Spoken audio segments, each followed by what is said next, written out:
کوردوتەنی سەری هار و ماری لێیە. زۆرینەی دانیشتوانی شارەکە بەم شوێنە ئاشنان. ئێرە مەزادخانەکەی سلێمانیە لە دارەسوتاوەکە. هەر کات ڕووی تێ بکەی جممەی دێ لە کڕیار و فرۆشیار. ئێرە پێشتر گەڕێکی نیشتەجێبوون بووە و زیاتر لە 30 ساڵە بووە بە شوێنگەی ئەم جۆرە مامەڵەیە. دوای 4 وردە بوو بەم شتانە. دەستی پێکرد بەم شتانە وردە و دەدرێژەی چێشا تا خوارەوە. ئێستا وای لێ هاتووە هەموو کۆڵانەکانی گرتووە باوەڕ کە لە هەر سێ کۆڵانەکەدا ژادەی قەنەت یەک ماڵیتیانەمەوە. هەمووی کراوە بم کۆنە فرۆشانە.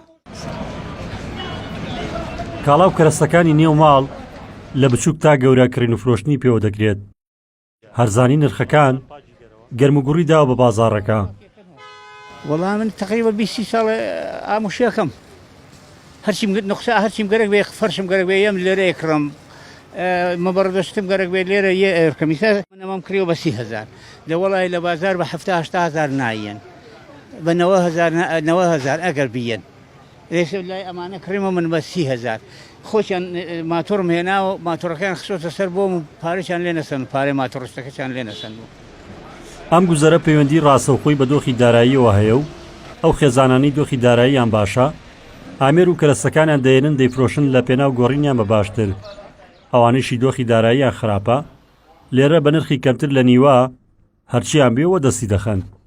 تێکی زۆر مستەفی دەبێ هەیە لە جنوب بۆ لە شوێنێکەوە ماڵەکەیەتە سلێمانی یاهێتە عربەت یاهێتە مەتەقەیە لە کوردستانە لێرە شتەکانە کڕێ بە سەعرێکی هەرزانەی کڕێ.